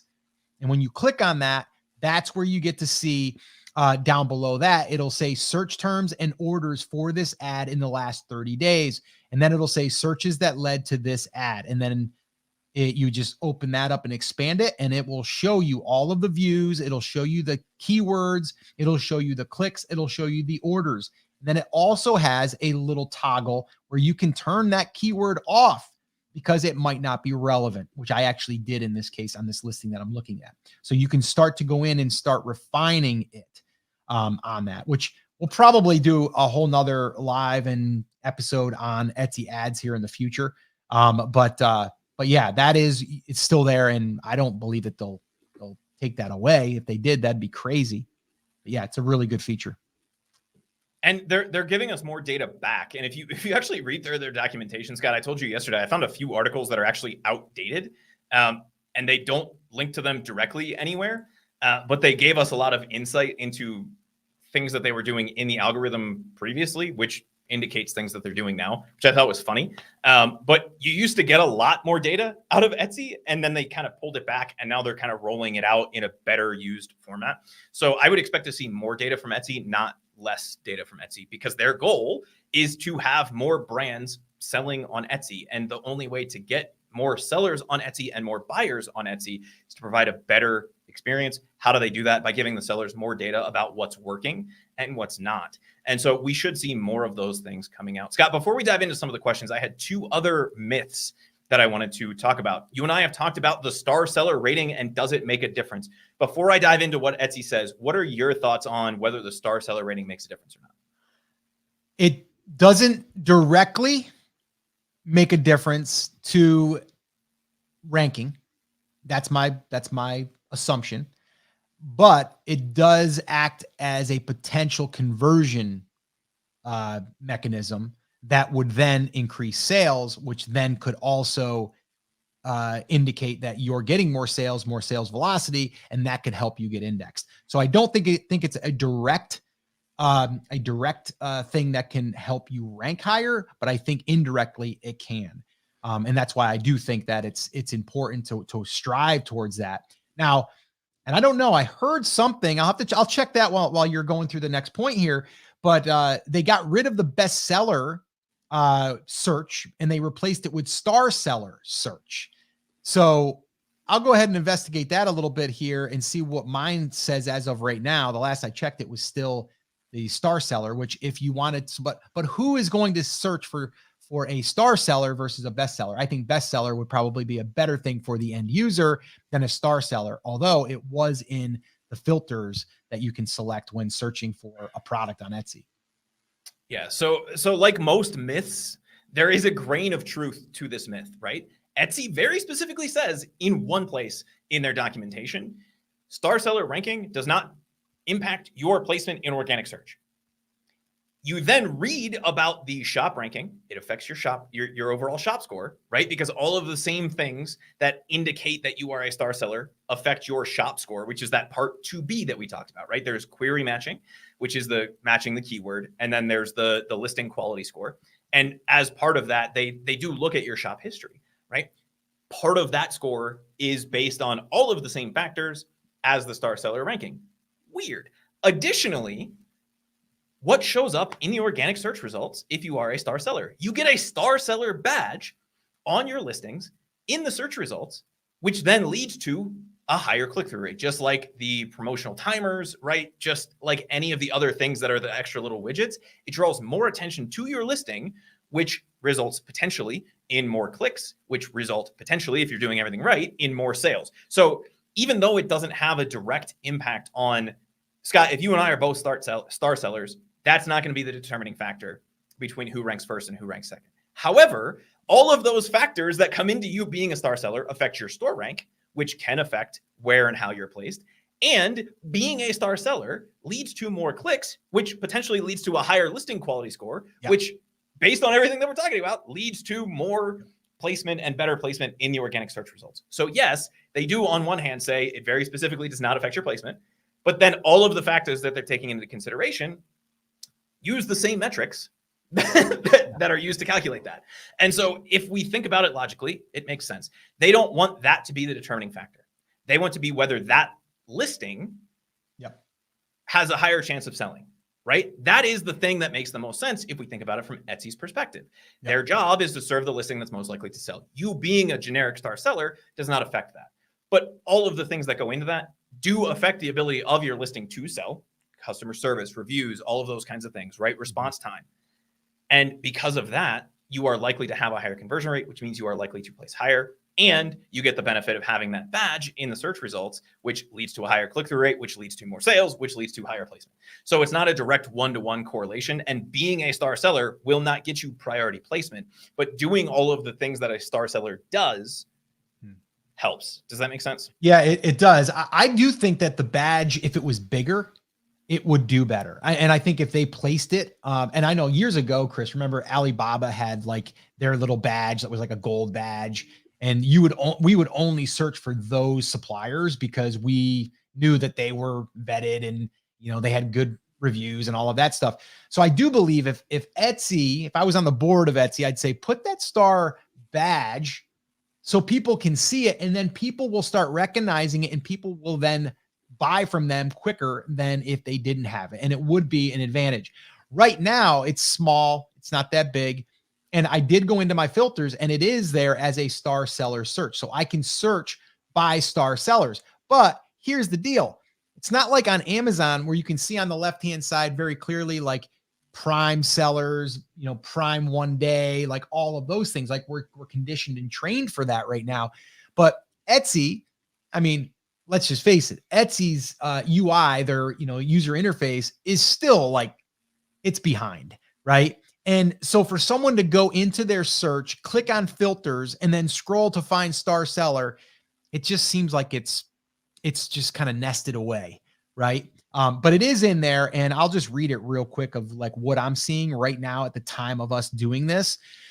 If I go in, I can select categories or all categories. I can go special offers, free shipping, on sale, personalized monogram engravings. Those are my 3 things under special offers. Then I can do location. And then from there, I can do seller type, and it is in purple. So it does stand out. It says star seller. I can select that. And below that, it says consistently earned 5-star reviews, shipped orders on time, and replied quickly to messages. And then from there, I can select arrival times and price and color and all of that stuff. But the primary thing is special offers. So again, here, if someone is searching for something on sale and you aren't running a sale, this is also another way for you to get found, because you're now having a sale. So you're going to be tagged in a sense that you're having a sale, and then you're going to come up in those search results. So just some things to think about in the filters. And Scott, I wanted to share a line from their January update, specifically relating to the star seller filter. They said buyers are able to filter by star sellers when searching for an item on Etsy. This filter does not impact your search ranking, obviously, right? Because they said it's not a direct ranking factor, but it allows a buyer to further refine their search results to surface star sellers. Here's the key. So far, we've seen the filter positively impact how much a buyer comes back to Etsy, giving another positive vote of confidence in star sellers to deliver an excellent customer experience, right? They are literally saying in their SEO update that it leads to more sales, which we know is an indirect factor as to how well we are going to rank, right? So you don't have to like stress about being a star seller, but just know if you reach star seller status, even though it's not a direct ranking factor, it's not going to be the reason that you rank. It is going to influence how well you rank compared to other people. So if you're sitting there looking at your Etsy messages and going, I don't really care, I'll get back to it later, just respond to it now, right? Like take the extra 30 seconds to do the things that a star seller does. It's going to result in more sales. Etsy's goal, and they stated this, Scott, was this back in October that we did like their big announcement update? Yeah, I think so. Is that they're going to be favoring more and more towards brands. What do brands do? They take care of people, right? And if we want to sell on Etsy, we need to be focused on taking care of people. The star seller criteria is somewhat stringent. But if you do a couple basic things on a daily basis, you can achieve that status as long as you hit the sales volume, right? So you're not going to see that in the first month or 2 typically, but once you start to get some sales coming in, then you can qualify to be a star seller. And really all you have to do is respond to messages and ship your stuff on time, right? And that's pretty much it. As long as you are doing a few basic things, you can have that status, which gives you some of those nice side benefits. Does that make sense? Yeah. Love it. You have another one you wanted to share? Are we caught up? Yeah, let's jump into questions, because the other thing that we didn't get to, and I know we're like an hour and a half into this now, is how to, and somebody was actually asking this on YouTube, right? How do we get sales if we're getting views and visits, but not sales, right? And the answer is conversion rate optimization. If we're getting people to the listing, we then have to look at what is stopping them from buying. And one of the things that we can do to do that is the same thing that we can do if we are getting sales, but not as many as we want, or we're not getting as many views as we want. We're going to take a look at the competition, open up their listings, and see what they're doing differently. Are they offering free shipping? Are we not offering free shipping? Which is something I want to talk about here in a minute. Scott, remind me, right? Do we have all of our photos filled out? Do we have a good product description? Do we have all of those kinds of things? And if we do, then how do they compare to what our competitors are doing? Are they phrasing things differently? Are they talking about things differently? Do their photos show something different? Take a look and model what is working, and then go from there. And we can do this a couple different ways. If we're just trying to get more traffic, we can take a look at that organic search data that we're now getting access to. We can take a look at the ads data, see what keywords are driving traffic and more specifically, sales to that listing, right? So if we're struggling to get more sales, but we're getting a lot of traffic, then there's probably some keywords in there that we're not right for, right? We are showing up for violin avocado mug because we accidentally copied and pasted our title and didn't get rid of the violin part. We want to delete that and focus on just being the dancing avocado mug. So we have to look at the factors that lead to the conversion. What are those? It's going to be, does it match what they expect when they get there? Mm-hmm. Do we give them all of the information that they need to make the purchase decision, right? Are we giving them multiple angles in the photos? Are we showcasing the product and how it's being used? Scott, you mentioned like 40 minutes ago at this point, that we don't have the ability to pick this stuff up and move it around and touch it, try it on, right? So we have to give them that same experience with photos, videos, and the product description. That's usually where you're going to find that. Take a look at what you're doing, take a look at what your pricing is, take a look at what your description is, and take a look at what your photo is. And if you're not competitive in one of those three areas, meaning you're not showing the same things in the photos that your competitors are showing, that your product description doesn't have all of the same detail, or that your price is substantially higher or substantially lower, right? Which is something that boggles my mind to this day, right? People think that low price is always better. In a lot of cases, it's actually going to be worse for your conversion rate than a higher price, right? And so take a look at what's different between you and who is selling and see if you can bridge that gap. Does that make sense? Yeah. The other thing I would say on that note is you almost have to look at it this way. If you are comparing yourself to another seller, and like Chris just said, you really want to compare yourself, like in a sense to like, okay, how old is their shop? Like all of those things. You definitely want to make sure that you do the research as far as like how many sales they are generating and are you able to match that number? And here's why. If you're not able to match their number, why is Etsy going to move you higher? What else is there for them to gauge that yours is a better option for the person that's searching for it? So the reason why I'm saying that is okay, let's say that you identify that and you go after a product that's selling, I don't know, 10 a day, right? Well, you got to figure out how to get 10 sales a day, or you're just going to get a few here and there, which is totally fine. So my recommendation there would be like, maybe you went after something that's a little bit more competitive out of the gate because that shop has been around for 4 years and yours is like less than a month old, or maybe yours is a year old, but they have 60,000 sales and you've got 6, right? These are things that could be a factor that you really can't compete unless you can outsell them. And so what I'm saying is if it's only a couple sales a day, yeah, we can go ahead and probably dial up the ads and, get our sales, right? But if you're looking at, okay, they're getting 10 or 15 or 20 sales, that might be hard to do. So my recommendation would be still have that product, but go after those low-hanging fruit products that might only be getting a sale every 2 days, right? And then that way yes, there's not as much demand, but it's going to be easier for you to show up because then Etsy will be taking those listings and more or less like sampling and testing. And if you run ads to those, that will, because a lot of times they won't be. That's the other thing too. If you're looking at your competition, look and see if they're running ads, because if they're running ads, they might just have deeper pockets than you, right? And then it's like, do I even want to go down this road? Maybe not, So I think that's something that you should probably be researching as well. So speaking of ads, before we dive into the pricing thing, Scott, one other myth, and I know we addressed this last week, but I wanted to bring this up in the context of SEO, right? Is driving ads or external traffic will hurt your Etsy listing, right? And we both unequivocally said that's the silliest thing that we've ever heard, right? Etsy wants sales. Well, we now know if somebody comes to your listing and they buy the product, Etsy looks at that as a positive ranking signal, right?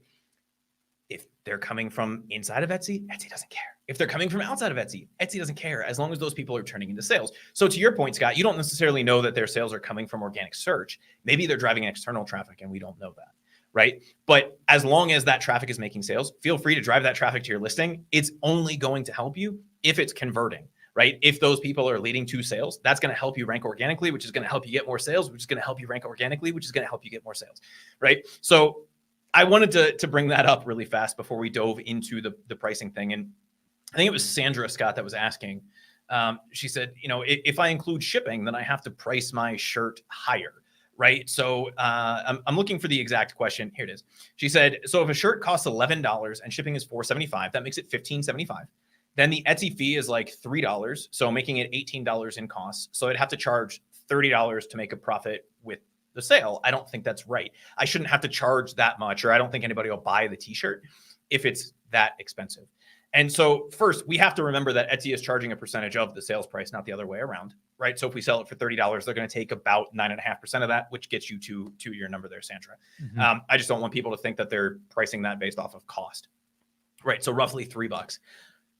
But my question to you would be, should you be selling something you're not making money on? And the answer is no, right? Unless you want to have a loss leader. And if you guys have ever been in America on Black Friday and saw a $5 television, that's what it's there for, right? It's just there to get people in the door. If that's your approach, then go for it. Scott, the prices that we sell apparel for, I think if you're just looking at an apparel store, people would lose their mind about what we sell t-shirts, sweatshirts, those kinds of things for. Because this is how we are pricing it. We're pricing it to make $10 or more in profit after all expenses. How does that work? Well, we know we're not going to be price competitive with Bob's t-shirt store. So if Bob's t-shirt store has a listing in our niche, then maybe we don't get that organic search sale. But where we are getting sales on that listing are from people who are in our niche that have either come to our store or they're searching for a specific shirt, right? Or they're doing one of those kinds of things, and they are not as price sensitive. We need to stop thinking that low price is the number one thing that will get people to buy us. There's always going to be somebody cheaper. Just ask Kmart, right? Do you guys remember Kmart? They don't exist anymore. Why? Because Walmart was still cheaper. Now, what's happening to Walmart? Nobody likes going to Walmart. Why? Because it's known as the cheap place to shop. Everybody would rather go to Target, even though things are priced almost identically, because it's not billed as the lowest price place to get things. So sell products at the price you can afford to sell them. And don't worry about the fact that somebody has a t-shirt priced less expensively than you, because there's a wide range of people in the market. And Scott, I'm scrolling through the survey here that we were talking about. If you guys haven't taken that yet, if you have bought something on Etsy, go to brandcreators.com/survey, and you can take that survey for us as well. We have, like I said, we have a couple hundred people looking at this that have filled this out already. And Scott, right now, 14% of people say that price is the main factor. Yeah. 85% of people say that it's one small thing that they consider. Mm-hmm. And so everybody that's saying, I have to be the lowest price, just keep that in mind. Again, not definitive data, because it's only a couple hundred people that have gone through this at this point. But that gives us a pretty good indication that that's the case. And we know this from other surveys, right? Like, this is not unique to the survey that we've been running. Right. Price is one factor. There's a reason that there are Rolls Royces and Kias, right? Like, there's a wide variety of reasons why you might buy something, and it's not always going to be price. So price your products where you can afford to sell them, and don't worry too much about it on the other side of this. And TCFSAF said you should shoot for around $10 to $12 profit. We're playing around with about $5 profit just to boost sales, but we're still testing this strategy, right? If you get a sale, make sure that it's profitable. If you spent 20 cents to create the listing, right, plus your time, just consider that an investment. Please sell stuff you make a profit on. Don't just price it low because that's where everybody else has it priced. If we are using the niche-based approach, and Scott, this is another thing I kind of wanted to chat through here. If we're using the niche-based approach, people are a lot less price sensitive anyway, because they're looking for a bass fishing gift for their dad. They're not just looking for the cheapest bass fishing shirt, right? And so we get those things added to carts. We might not make as many sales, but all of the sales that we make are profitable, right? The other thing, and I mentioned this as kind of like a side factor, right? Where they do some of that personalization. They are looking at customer history. And so another myth that we have talked about, and I think we addressed it last week as well, is should I just get random people to buy my stuff so that I can trip that Etsy flywheel of sales lead to traffic, traffic leads to sales, traffic leads to sales, sales leads to traffic, traffic leads to sales, right? The answer is no. And the reason for that is kind of buried in here, and it's something we alluded to last week. They very specifically say they look at how this product compares to other people that are buying that product. So if we go back to the flip-flops example, Scott, and we use the word that they use in Australia to describe that product looks nothing like what people typing that word and buying that product on Etsy are looking for. And so if we just drive random people that have never bought on Etsy or buy all of the random things because they're in a buyer group, right? If you guys have ever seen those where they say, hey, yeah, just send me $20 on PayPal and I'll go buy it on Etsy, right? That actually messes with Etsy's understanding of what your listing is, because they only have two things that they understand about your listing. They understand what you say that your listing is, and then they understand how customers interpret your listing. They do that through the buyer behavior part, right? That listing quality score. But they also look at the history of those buyers, the kind of things that they buy.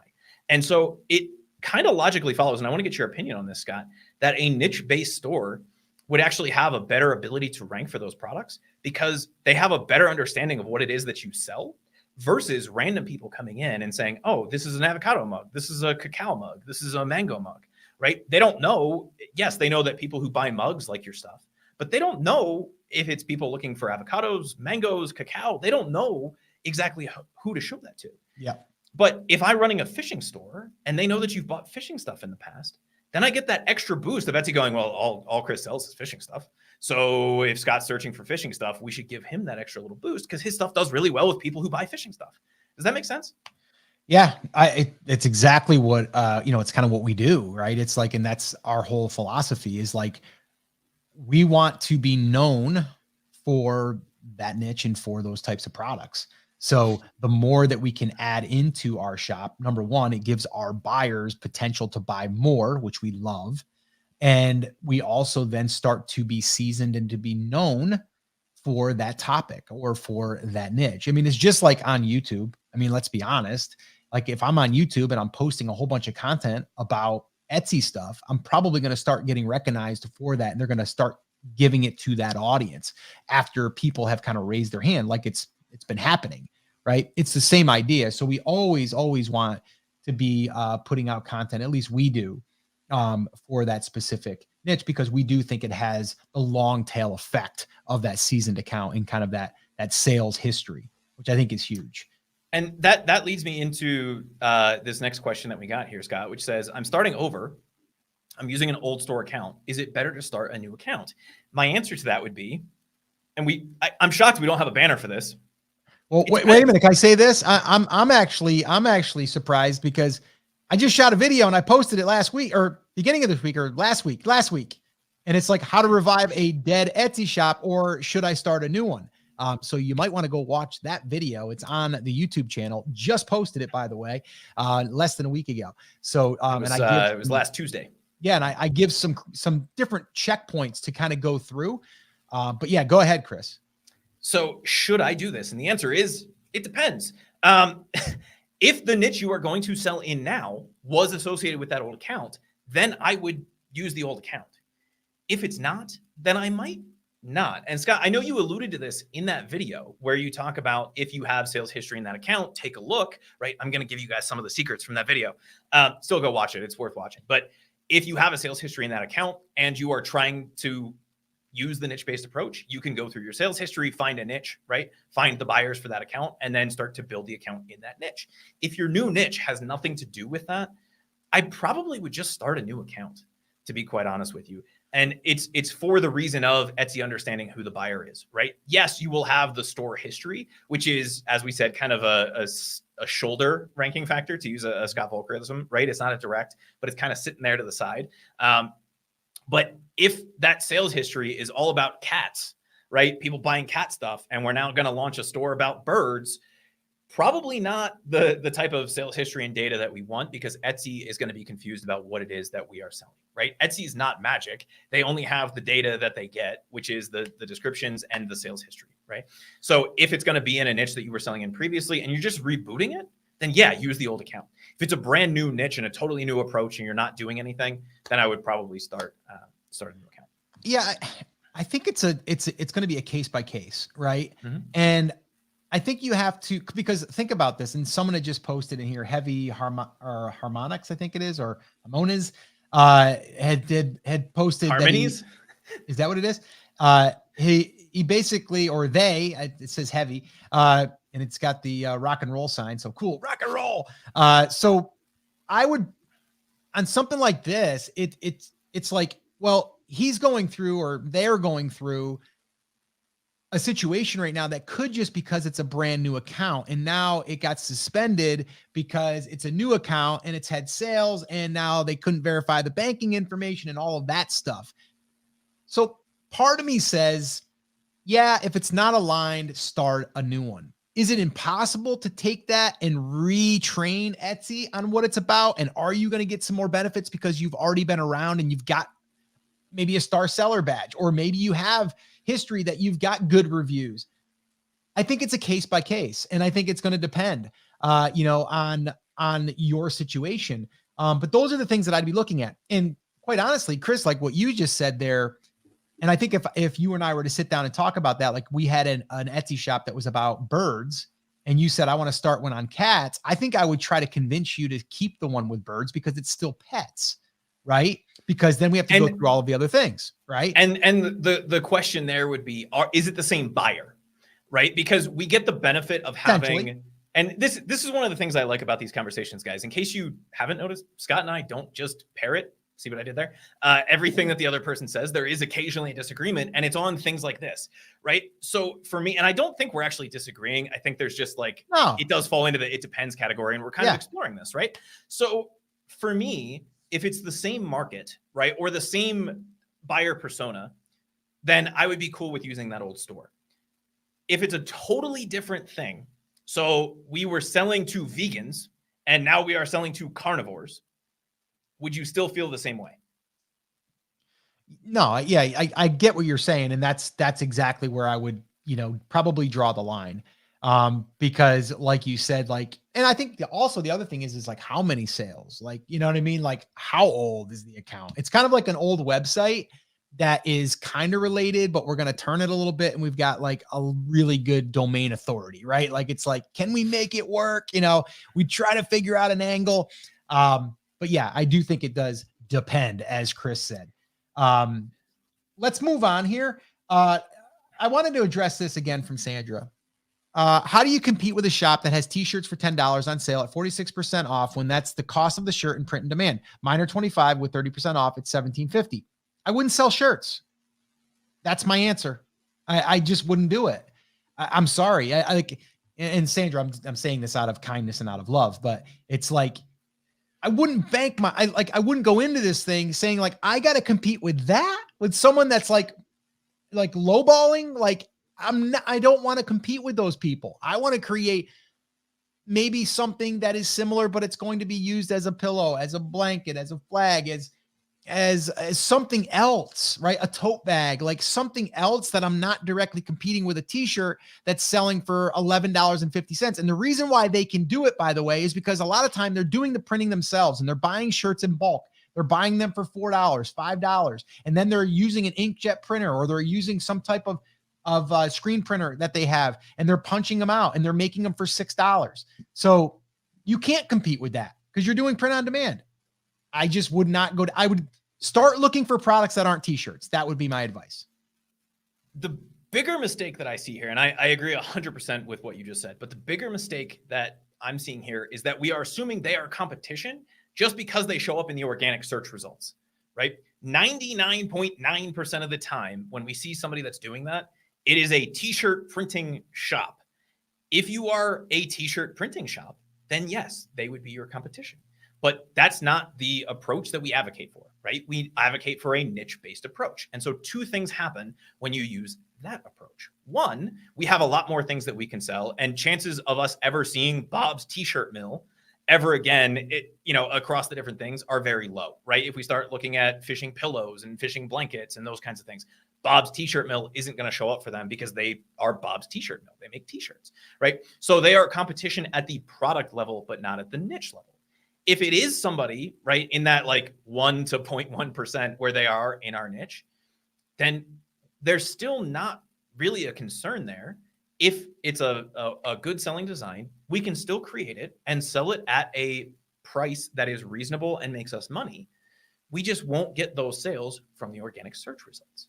we'll get those sales from people adding to cart. When we run a promotion in the store and people who have bought from us in the past get the notification, come to our store, they are then not looking at the organic search results and don't know that Bob's T-shirt Mill is selling them a a sweatshop T-shirt at $10, right? They are just looking, they go, I love this design from Sandra. I've bought stuff from her in the past and I'm going to go buy it. So if we use the product-based approach, it's very easy to get frustrated. If we use the niche-based approach and we say, hey, I'd like to have that style of a T-shirt in my shop just to round out the products that I offer, know that you're not going to be competitive there, but you're still going to make sales on those things. And that's actually how we deal with apparel. Mostly, there are some things that do pretty well organically because there's not a Bob's T-shirt Mill on those things. But for the stuff that is, a design that's already selling that somebody else is already selling, we don't bank on getting those sales 100% organically, but you still will, right? There will be two people. And we said 80-something% of people said that price is only one small factor. So if Bob's T-shirt Mill is selling it at $10, that's fine. They're going to get some of the initial clicks, but they might not end up getting the sale. You still might end up getting the sale. There's also this weird thing that happens, right? If you're priced lowest, people assume that your product is cheap. If you're priced more expensively, people assume that your product is much, much better. Scott, yeah. I know for a fact, because I was with you once, that you have ridden in a Rolls-Royce Ghost. Yeah. That is a like $500,000 car. Yeah. Did it feel any different than a $40,000 Lexus? It really didn't. Right? It really didn't. Like, I mean, it was bigger, heavier, and I had a driver. It was nice. I'm not yelling at our friend that sent us the car, but I'm not going to spend the extra $450,000 on that car. No. Right? But everyone assumes that car is worth $450,000 more because it's priced higher. Yep. And so there is a section of the market that will always buy the highest priced. Yep. There's a section of the market that will always buy the lowest priced. And there's a section of the market that goes, that's 30, that's 10. I'm buying the $20 one because I know I'm getting the best deal, right? It's not cheap. It's not overpriced. It's priced just right. It's that Goldilocks pricing, right? And so it doesn't matter where we price things at the end of the day, as long as we are comfortable with that pricing. Just know that you might not sell as many T-shirts as Bob's T-shirt Mill, but the T-shirts you do sell, you will sell profitably. Does that make sense? Yeah, 100%. And we're going to wrap this up here soon. We've been going a long time. Guys, do us a favor though. Make sure that you have any questions, even on the replay, drop them in the comments. We always come back to these. We can maybe even bring one up on another live or another episode. But do us a favor. Also, give us a little love and smash that like button or the heart, whatever you have available to give us a little love. We would appreciate that. And if you're getting value from this, this episode and this live stream, we appreciate you.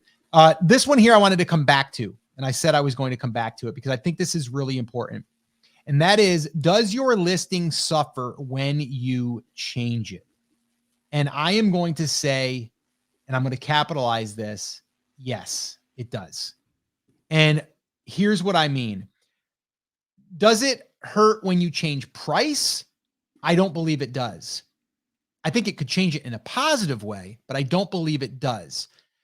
I do believe if you change your title, it's going to then get re-indexed. It has to, right? It's like you change something and now Etsy has to look at it and go, oh, there's something new here. And then it looks at it and goes, we got to index this thing again. And then it's like, oh, we're going to put it here for now. And we'll see how well it does. And then we'll bring it back up. It is going to hurt your rankings 100%. And we've seen it. But we knew we had to do it because we needed to change some things, some verbiage. So we had to do it. But now moving forward, we're not going to change a listing that's doing very well. And we're going to think about it before we do. So if you're putting stuff like maybe a certain holiday in the title, well, you can put it in there. I'd put it towards the end because then it's not going to show up in the header or in the front because you don't want it to say Christmas in July, but yet it still might be for a Christmas item that could be as a gift, and you can leave that and no one's going to care, right? But if we do start playing around, that's why one of the things that I see, a mistake that I see a lot of new Etsy sellers making is they're just fiddling. They're tweaking. They're playing with things, right?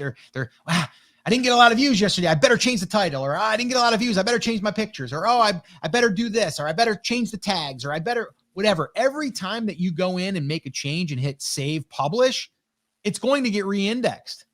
All right. So be very careful on that. And that's why up front, do the best job you can, put it out there and give it time, right? Give it time. The biggest thing that we're not doing is we're not allowing it time. We need to give it time. And if you're wanting to get sales and you don't want to wait for the indexing, then you got to run ads. And that will speed up that process to get it indexed, because now you're going to be seen by Etsy as you're converting to sales. And that is probably one of the biggest drivers in ranking to me is sales, right? You can have a mediocre listing, but get a lot of sales. It's probably going to rank, right? Now, of course, you need to have some keywords in there that it knows what it is, but I'm saying it doesn't have to be perfectly optimized. So I just wanted to bring that up, Chris. That up front, Scott, I think is the best advice we can give to somebody up front, right? Build it the best way you can with the data you have. If you have 6 years worth of sales data on your listing, then you have more data to work with. If you don't, if it's a new listing, and somebody just asked what our game plan would be if we were starting over, right? And I can address that really fast. But if you have data, use the data. If you don't have data, use the data that you can use, right? Which would be using something like Everbee, brandcreators.com/Everbee. You can take the free version, right? Just use that. See which listings are selling the best. How are they formatting their title? What are the keywords they're going after? How are they tagging their product? Are they using tags correctly? Are they using categories? Are you using attributes, right? Is it filled out using the things people are searching for? That's the best that we can do up front. Down the road, when we have data coming in from ads, when we have search data coming in from organic results, right? Then there is a time, and I would say usually a few months, right, where we want to come in and say, is this keyword in the title leading to sales? Which we can look at from the ads data and from the organic search data. If it's not, then why? And if the answer is because it's Christmas and it's July, well, then, then we have to have the conversation about, do we keep it in or take it out, right? But if it's not, right, let's say it is a relevant keyword and we realize it's violin and this is a dancing avocado, then we're going to take a look and see what other word somebody might typing in. So that might be avocado doing the Roomba, right? Avocado dancing salsa on a mug, right? There's another keyword that we could replace that with in the title. And in that case, then we are going to see a slight change in the listing, right? In how it ranks. Why? Well, logically, Etsy has to match two things based on what their documentation says. They have to match the keyword. So obviously that keyword that we were getting traffic from, if it's not in the title anymore and it's not somewhere else in the listing, we're no longer relevant for that. So that traffic goes away. But we've also added a new keyword.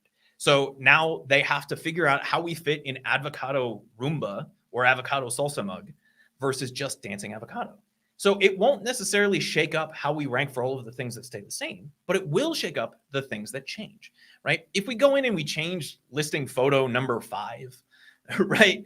Is that really going to affect it? Not really. If we change the title or the description or the tags, is that going to affect it? Yes. And so we have to take our best swing up front based on the data that we can get that's publicly available.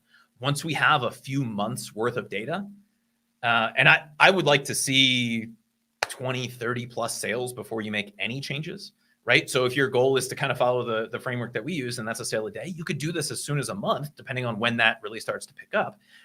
But only look at optimizing. You shouldn't be rewriting the entire title because, as we learned today, right, where that keyword shows up in the title doesn't matter. Etsy doesn't care about it. So all we're going to do is we're going to swap out playing violin for dancing rumba, dancing salsa, whatever it is. And that's the thing that Etsy is then going to figure out how we fit into the ecosystem. Yeah. Does that make sense? Yeah. Love it. Love it. And I think we will, end this live on that. But before we go, I did want to say thank you for all of you that showed up here. I did also want to remind anyone that's listening on the podcast, this has been a long one. So this might've been a 2-parter for you, but if you want to hang out with us on these lives, I know we had a few people ask when these are because they missed a good portion of it. you can always go back and watch the replay. But if you want to join us live, if you want to be part of our live discussions, you can head on over to brandcreators.com/group.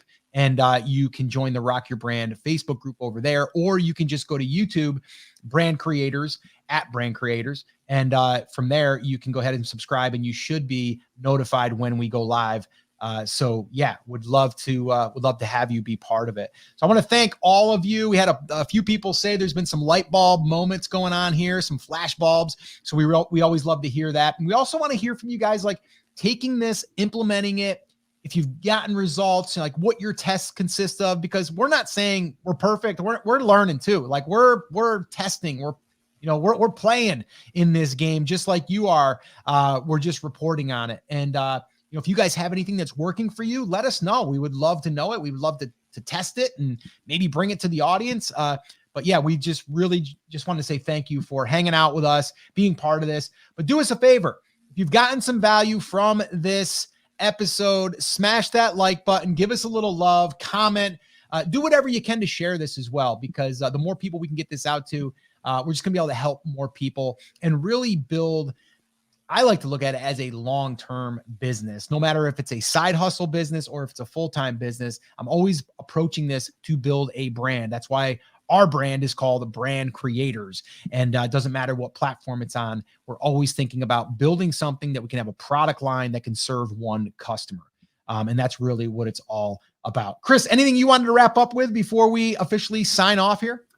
One thing really fast, I wanted to give people a plan. I know we kind of talked about this when we first were going through some of the ranking factors, Scott, but if you are starting today, right? How do you optimize for this? The first thing we're going to do, we're going to take a look at what the product is and who it serves. We're going to go to Etsy, use something like Everbeat, brandcreators.com/Everbeat, right? To see which are the top selling products. We're then going to model their keywords rather than using eRank or keyword estimates, right? I don't care how many people are searching for it.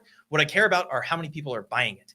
And so we're going to use that tool to figure out who the top selling listings are and model their titles. Don't copy their titles, but take the keyword phrases, figure out how to use those in your title, in your description, in your tags, right? We're going to fill out our description, include all of the details about the product, everything that anybody would want to know, include it. If you are on the fence about including it or not including it, include it, because it may be the thing that leads to a buyer. It may be the thing that leads to a long tail keyword, right? So include as much detail as possible in that description. Fill out your tags. All 13 tags, fill those out. Whether it's a 1-word phrase, 2-word phrase, 3-word phrase, as long as it fits inside the character limit, fill out those tags. You don't have to be repetitive. You don't have to add plurals or misspellings. Fill them out with anything else that's relevant to your product that you didn't include in the title or the description. Then you're going to go back to those Etsy listings, model the photos and the videos and the way that people are showing off the products, and finish building out the listing. Once you have your first listing up, whether you're putting up 1, this week or 10 this week, start running a promotion, take advantage of that extra little Etsy love, turn on Etsy ads, and then go from there. Love it. Nice little breakdown there, Mr. Schaefer. That was really well done. All right, guys, that is going to wrap up this one. We have a lot more content on the YouTube channel, so definitely make sure you check that out. We have playlists there for you for wherever you are in this process. And always let us know if there's anything you need. Just comment on one of the videos and we will comment back, or we will cover it on an upcoming video or a live stream. So guys, thanks so much. Take care, take action, have an awesome, amazing day, and we'll see you right back here on the next episode. Take care, guys.